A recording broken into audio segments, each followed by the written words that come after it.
Assalamualaikum warahmatullahi wabarakatuh. Alhamdulillahirabbil alamin. Allahumma shalli wa sallim barik ala sayyidina Muhammad wa ala alihi washabihi ajmain. Alhamdulillah, saya ada di bumi Mojopahit di Mojokerto. Saya sedang diminta untuk membantu dulur-dulur dalam pelatihan, dua sesi jenis pelatihan tapi dua batch. Pertama pelatihan administrasi digital, kemudian yang kedua lanjut dengan pelatihan leadership. Sehingga suara saya agak gerok tapi tidak apa-apa. Topik kita kali ini adalah Kalimantan. Alhamdulillah. Kalau bicara Kalimantan ini saya pengen menangis karena apa? Karena ingat masa lalu. Saya itu ke Kalimantan itu pertama kali ke Kalimantan itu sekitar tahun 93. Tahun 93 saya masih baru lulus SMA lah. Dan saya tidak mau kuliah. Saya tidak mau kuliah dulu, mau cari pengalaman. Alhamdulillah diperjalankan Allah itu. Pengalaman saya itu tahun 93 itu ke Kalimantan. Izin sama Abi, Kalimantan, keliling 4 Kalimantan itu. Jadi pertama saya jujuknya itu ke Kalimantan Barat.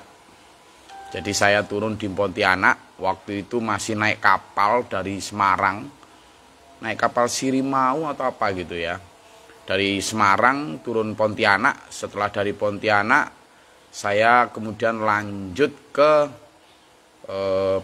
Balikpapan dulu. Ya, ke Balikpapan dulu. Kemudian itu naik pesawat kalau nggak salah, Balikpapan apa Samarindahnya ya, Balikpapan kalau salah. Itu naik ke waktu di Sepinggan, masih ingat betul waktu itu naik pesawat Buruk. Dimana waktu itu Buruk kalau nggak salah itu masih ada slot boleh merokok gitu loh di belakang. Sudah dari Kalimantan Barat, Pontianak, lalu lanjut saya Pontianak kemudian ke Sepinggan, bandara di Balikpapan. Dari Balikpapan keliling-keliling, kemudian lanjut ke Kalimantan Selatan. Itu kebetulan balik saya dulu migrasi ke sana, saya ke sana lewat Kota Baru, gunungnya Bamega. Masih ingat betul saya. Itu pakai perjalanan darat, perjalanan laut. Saya akhirnya mengenali betapa kayanya Kalimantan. Di mana waktu itu transportasi utama itu adalah jalan air. Jadi saya pengalaman menyusuri masuk-masuk ke pedalaman Kalimantan itu bertemu dengan dulur-dulur kita yang luar biasa hebat dari suku-suku Dayak. Kemudian lanjut saya ke Kalimantan Tengah. Ke Kalimantan Tengah. Jadi selama 1 bulan saya keliling itu. 93 saya baru lulus SMA, fresh graduate SMA lah. Sehingga wawasan saya tercerahkan betul betapa indahnya Indonesia, betapa kayanya Indonesia. Waktu itu, meskipun saya waktu SMP sudah pernah itu sedikit menjelajah Sumatera. Begitu dikuatkan dengan Kalimantan, wow. Nah, sehingga apa? Saya saat ini melihat Kalimantan itu secantik burung rangkong yang saya kenapa? Ditambah lagi kalau bicara Kalimantan saat ini dulur kami ya bukan saya. Kalau kami sedang mengembangkan sebuah pusat pendidikan juga, tepatnya di Kutai Kertanegara. Nah, sehingga Kalimantan cukup akrab dengan perjalanan saya. Nah, akhir-akhir ini kita dikejutkan dulur oleh sebuah atau beberapa buah ketidaknyamanan di telinga, di mana ada entah karena keseleo lidah, entah karena disengaja, entah by design atau apa, yang jelas tidak nyaman, bikin tidak nyaman. Saya yang bukan orang Kalimantan saja merasa tidak nyaman, entah karena cinta saya atau bagaimana. Jadi saya tetap ingin ngajak dulur ya, ketika ada berita-berita semacam itu, entah keselio lidahnya para politisi atau karena memang kesengajaan untuk memprovokasi, saya dan sampean ayolah mulai berbijak ria untuk tidak ikut-ikutan. Ya, karena begini ya dulur. Saya melihat dan membaca begitu ada muncul semacam itu. Yang unik itu, saya ingin lihat sudut pandang lain. Yang unik itu kemudian ada yang mengekspos tentang kegarangan dulur-dulur suku Dayak, kekejaman dulur-dulur suku Dayak. Misalnya kayak suku Dayak itu suka perang, kayak suku Dayak. Enggak. Saya punya banyak teman, saya punya banyak saudara-saudara dari suku Dayak, tidak peduli agama manapun, kan banyak suku Dayak juga ada agama Islam, juga ada agama Hindu Kaharingan, ada agama Nasrani, banyak. Dan itu semua mengajarkan kasih, ramah. Tapi coba lihat sudut pandangnya. Ketika misalnya ada yang membakar nih dengan mengatakan bahwa Kalimantan itu adalah tempat bla bla bla, yang itu menghinakan, merendahkan istilahnya. Lalu kemudian terbakar. Lalu kemudian sebagian media, maaf cakap, kemudian mengekspos tentang betapa garangnya orang Dayak, betapa jangan macam-macam dalam konteks kekerasan. Maaf, dalam konteks kekerasan. Ini menurut saya justru kontraproduktif. Kenapa tidak kita kemudian dalam rangka mengkonter stigmatisasi terhadap bumi Kalimantan yang mengatakan bumi Kalimantan adalah tempat buang bla bla bla itu. Kenapa kita tidak mengkonter dengan informasi begini misalnya? Informasi yang menyatakan, lihatlah, suku Kalimantan itu baik Dayak di mana itu luar biasa ramah, luar biasa indah, budi pekertinya tinggi, mereka begitu punya daya pelestarian alam yang luar biasa. Mereka begitu menjaga hak-hak adat mereka dengan luar biasa. Kita tunjukkan kehebatan di sisi itu. Untuk mengkonter stigmatisasi atau cap buruk yang jelek tadi. Jangan dengan mengkonter tentang kegarangan. Kenapa saya bilang begitu? Karena apa? Sisi sejuklah yang perlu kita expose untuk melawan api tadi. Anggap ya misalnya orang menghina, itu kan sama dengan menyulut api, piung gitu kan.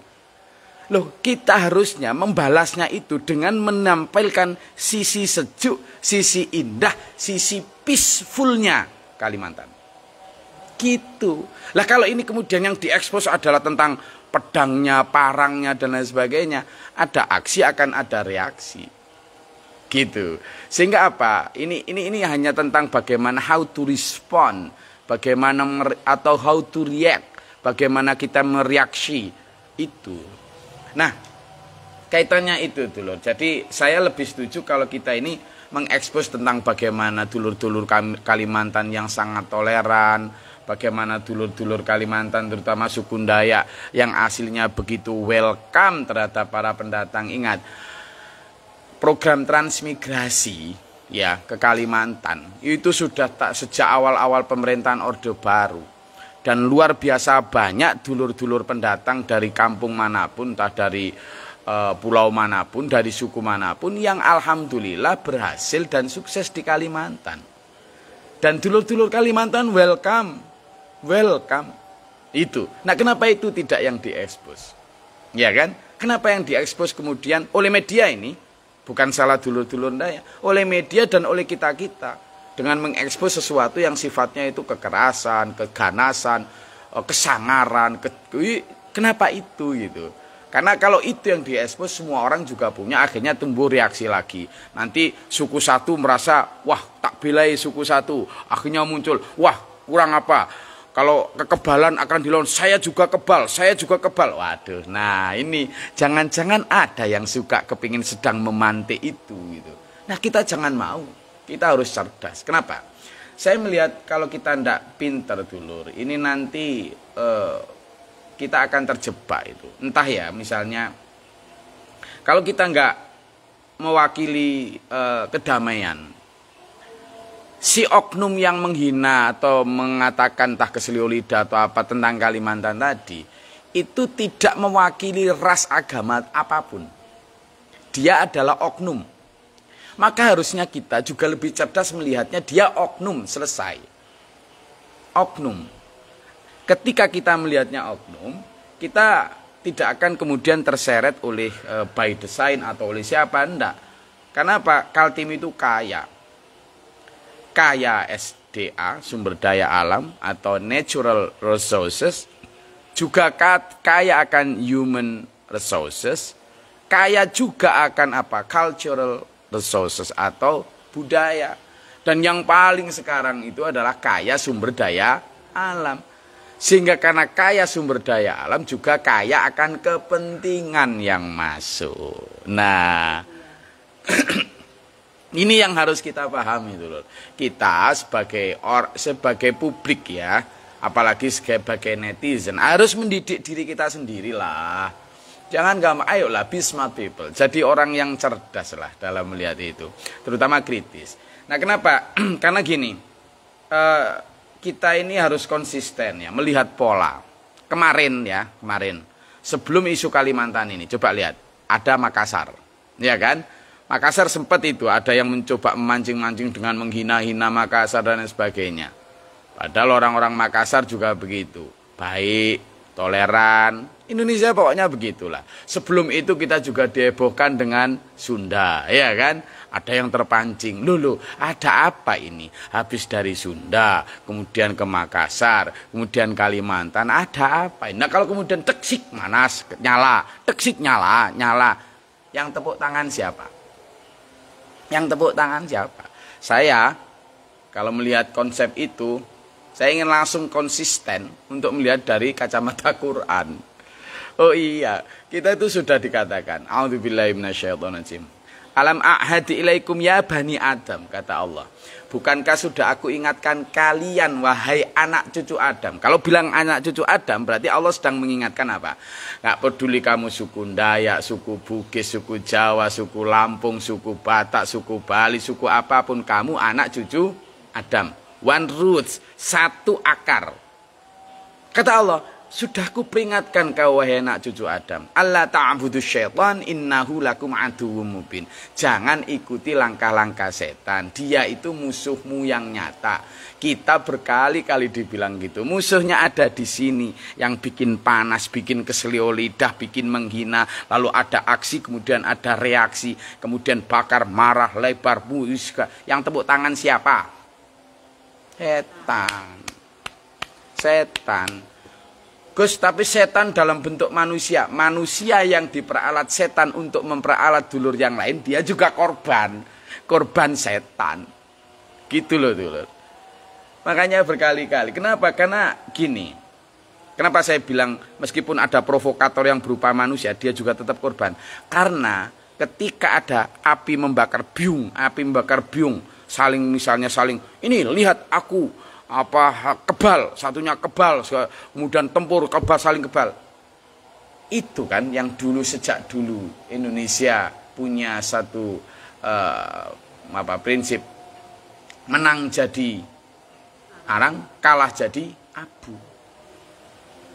Jadi menang jadi arang, kalah jadi nggak ada yang untung. Saya selalu mengajak dulu bahwa Quran itu dalam kita, saya umat Islam ya, artinya bahkan mungkin menurut saya di agama apapun selalu begitu, mencoba menghindari konflik dengan cara melebarkan sudut pandang kita. Melihat Kalimantan misalnya, saya mau tanya, ini lagu kemudian si netizen lagu ikut-ikutan saling menghina coba lihat, saya mau tanya, Kalimantan itu sangat kaya dan selama ini banyak menangis loh. Coba deh, yang sampean yang belum pernah ke Kalimantan, sampean keliling ke beberapa daerah, terutama daerah-daerah yang banyak tambang. Itu tambang galian besar, waduh, dan tidak terawat kembali, sehingga menjadi kayak danau-danau buatan. Yang itu menurut secara ekologis ya luar biasa rusak. Belum lagi hutan yang dibabat tiap hari itu ribuan hektar. Ya, untuk konsesi. Dan ini sebenarnya juga sangat menggeser hak-hak adat orang suku Dayak, suku Kalimantan asli. Sangat terpinggirkan. Kemana sampean kok tidak membela? Kemana kita selama ini? Dan itu sudah puluhan tahun, bukan hanya tahun-tahun ini, sejak tahun Orde Baru. Kalimantan merana, terutama alamnya, terutama hak-hak adatnya, merana betul. Saya itu ya dulu ya. Tiap kali di tol atau di jalan raya gitu, kemudian ada trek trailer bau besar yang bawa kayu gede-gede itu, saya itu pasti sewedih gitu. Karena saya mikir, ini mesti motong kalau nggak di Kalimantan, di Sulawesi, di Papua. Gitu. Dan kalau kita misalnya terbang di atas, saya di atas Riau itu, begitu banyak hutan gundul itu, aduh sedih. Jadi oke, di satu sisi kita sedih karena ada hinaan-hinaan semacam ini. Saya sepakat dengan jangan begitu gitu loh. Tetapi di satu sisi sebenarnya ada juga yang perlu kita sedihkan dan perlu kita bela juga. Apa? Perusakan alam. Perusakan alam. Dan ini luar biasa. Dan Quran juga sudah mengatakan, la tufsidu fil ard. Jangan engkau membuat kerusakan di muka bumi. Termasuk itu. Jadi kalau kita mau membela Kalimantan, belalah di budayanya. Oke. Belalah kehormatan, oke. Tapi juga belalah alamnya. Belalah sumber daya manusianya. Dan yang terpenting, belalah manusianya. Jadi manusianya ini siapa saja, suku apa saja, agama apa saja yang ada di sana, bagaimana agar rukun, bagaimana agar damai, dengan cara apa? Kita menghentikan ikut menyulut itu. Ayo kita lawan stigmatisasi negatif itu dengan apa? Dengan optimalisasi news atau berita baik tentang tolerannya dulur Kalimantan, tentang ramahnya dulur Kalimantan, tentang open mind-nya dan gampang diajak kerjasamanya itu. Dan yang terpenting adalah bagaimana melestarikan alam Kalimantan. Jadi dulur, saya ingin akhiri kajian ini dengan begini. Ayo cerdas terutama dalam memilah dan memilih informasi, itu yang pertama. Ayo kita yang kedua tidak mudah tersulut emosi. Ya, pertama adalah bagaimana kita memilah dan memilih informasi. Satu. Yang kedua, ayo kita abaikan sampah provokasi. Ulangi, abaikan sampah provokasi. Jadi kalau ada yang manas-manasi gini-gini, sampean yang dulurku Kalimantan maupun orang-orang di luar Kalimantan, abaikan itu. Biarkan itu, kalau misalnya api gitu biar mati. Jangan malah ditambah. Yang ketiga, kemudian cerdas literasi. Apa? Cerdas literasi. Bagaimana ketika ada informasi satu, jangan hanya ini yang diminta. Perluas wawasannya dengan membaca yang lain, menerima, cross check, kemudian coba komparasi, lalu klarifikasi. Ya, itu yang ketiga. Yang keempat, saya minta untuk tidak mudah tersulut emosi atau memiliki kecerdasan emosional. Kalau ada orang gitu, lawang anak nggak jelas, gitu aja. Ya kan? Nah, itu akan reda sendiri. Yang kelima adalah teliti dengan rinci sebelum membuat konklusi. Yang kelima, teliti dengan rinci semua berita informasi sebelum membuat konklusi. Yang keenam, kita harus melakukan rethinking dan diskusi sebelum membuat aksi. Gitu. Dan yang terakhir, yang ketujuh, ayo bersandar kepada Allah Sang Maha Robbi, bahwa kita adalah sesama anak cucu Adam, bangsa insani. Sudah. Jadi 7 hal itu yang ingin saya berbagi dengan dulur-dulur semua. Semoga Kalimantan menjadi pulau terbesar di Indonesia yang kaya akan sumber daya alam, tapi juga kaya akan harapan, kaya akan potensi, dan kaya yang bermanfaat untuk penduduk Kalimantan khususnya dan Indonesia pada umumnya, bukan untuk segelintir orang saja. Maka untuk itu biar kita nggak mudah terprovokasi, ayo pandai. Sekali lagi Quran sudah menyatakan Allah ta'budu syaitan, jangan mengikuti provokasi setan, jangan mau. Ya, bahwa kita adalah anak cucu Adam yang memang ditugaskan untuk saling menjalin silaturahmi dan menjaga alam ini tetap lestari. Terima kasih. Sampai ketemu pekan depan. Semoga Allah merahmati meridai kita. Bila taufiq wal hidayah. Wassalamualaikum warahmatullahi wabarakatuh.